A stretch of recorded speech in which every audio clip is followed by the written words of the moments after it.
Assalamualaikum warahmatullahi wabarakatuh. Perkenalkan, nama saya Delia Putri, NPM 101200087, kelas C3 Manajemen, Universitas Teknologi Digital Bandung.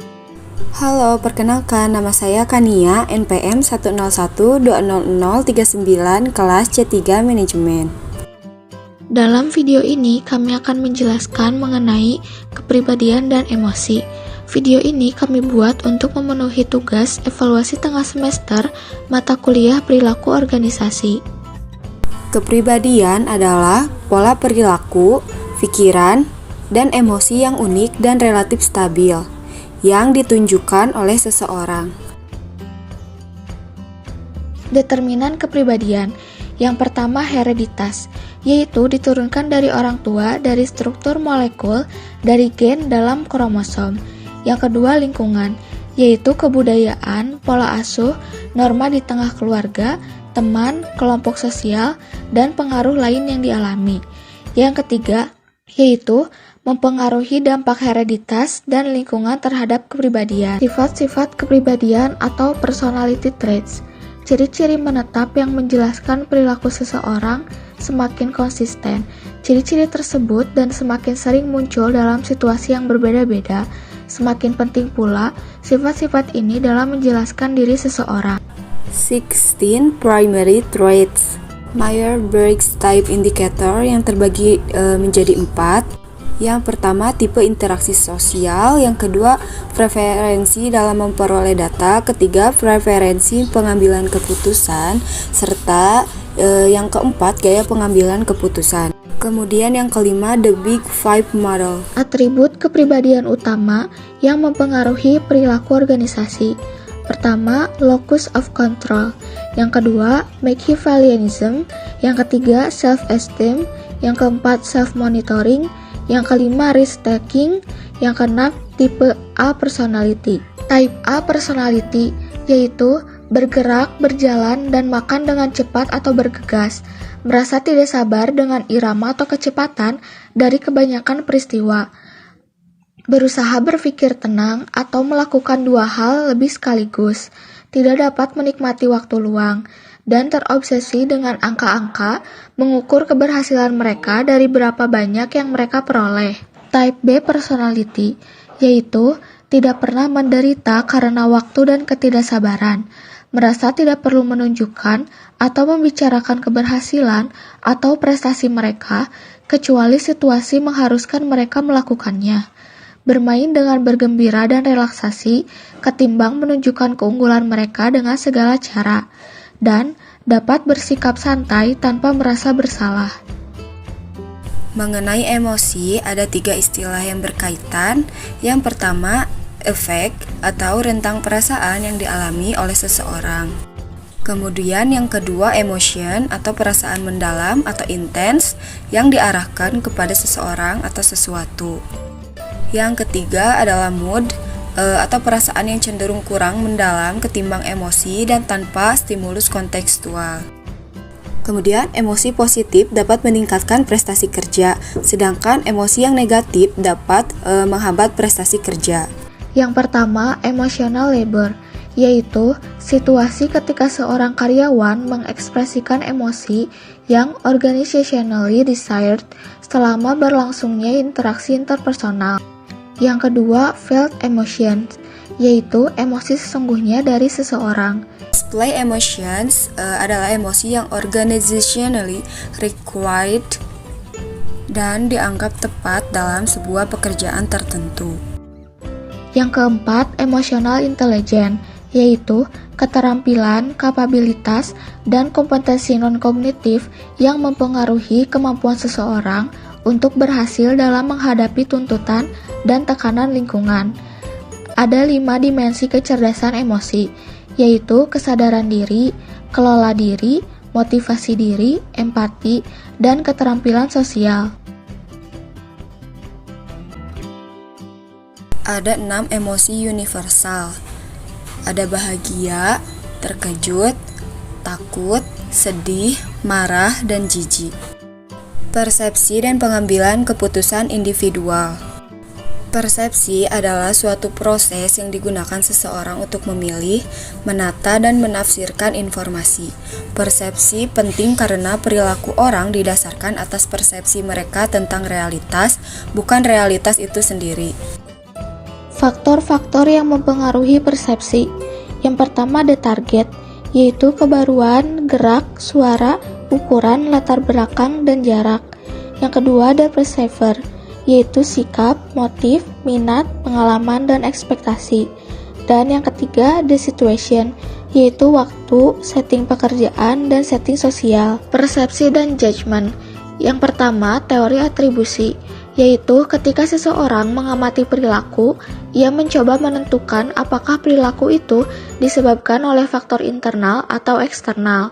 Yang kedua, kesalahan mendasar dari atribusi, yaitu tendensi untuk meremehkan pengaruh faktor-faktor eksternal dan melebih-lebihkan pengaruh internal ketika membuat judgement tentang perilaku orang lain. Dan yang ketiga, self-service bias, yaitu kecenderungan seseorang untuk mengaitkan keberhasilannya sendiri dengan faktor-faktor internal, sementara di pihak lain menimpakan sebab-sebab kegagalan kepada faktor-faktor eksternal. Jalan pintas yang sering digunakan dalam menilai orang lain. Yang pertama, persepsi selektif. Yang kedua, efek halo. Yang ketiga, stereotyping. Yang keempat, efek kontras. Dan yang kelima, proyeksi.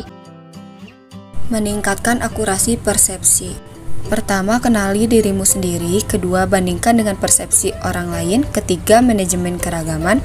Keempat, berempati dengan orang lain. Yang kelima, tunda pembentukan kesan. Pengambilan keputusan, membuat pilihan, heuristics atau judgment shortcut. Availability heuristics, yaitu tendensi orang untuk mendasarkan pertimbangannya pada informasi yang sudah tersedia bagi mereka. Perspective heuristics, yaitu tendensi untuk menilai kecenderungan terjadinya suatu peristiwa dengan mencoba mencocokkan dengan kategori yang sudah ada sebelumnya. Escalation of commitment, yaitu komitmen yang meningkatkan terhadap sebuah keputusan yang dibuat sebelumnya dengan mengabaikan informasi negatif.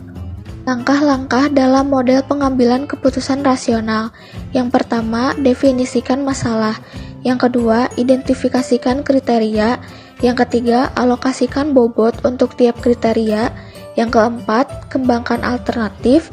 Yang kelima, evaluasi alternatif. Dan yang keenam, pilih alternatif terbaik.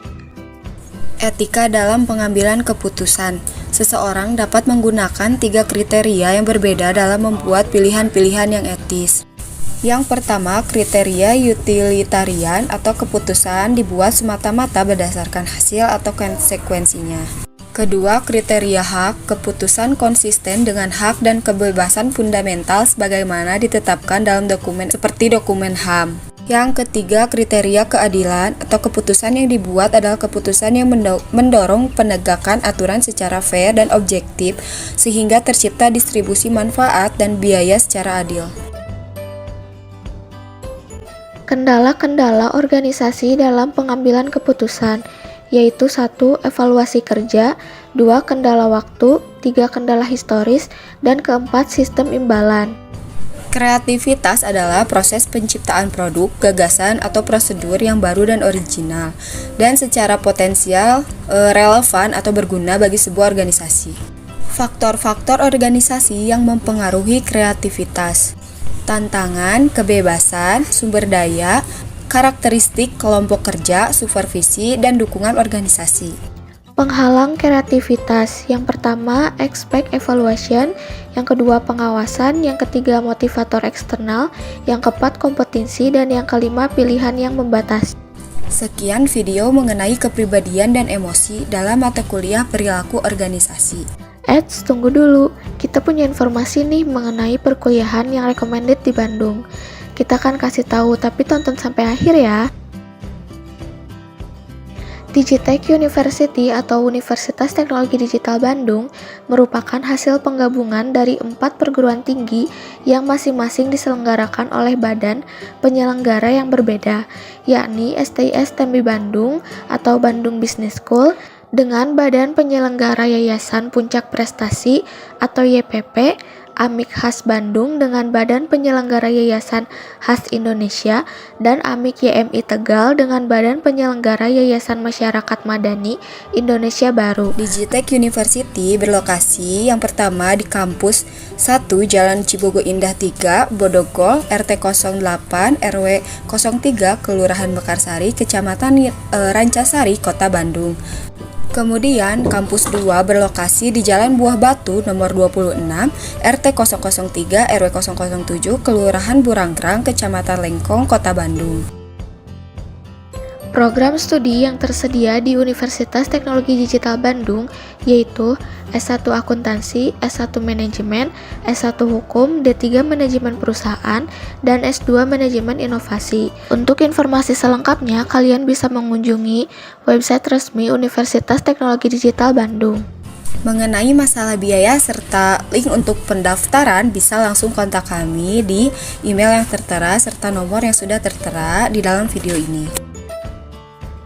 Kuliah di Digitech University Bandung juga bisa menggunakan jalur beasiswa, Kartu Indonesia Pintar atau KIPK, jalur prestasi, dan lain-lain.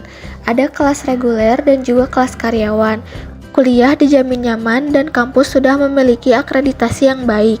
Oh iya, kalau kamu berminat untuk berkuliah di kampus Digitech University, segera daftarkan diri kamu melalui link yang sudah aku sematkan di bawah video ini.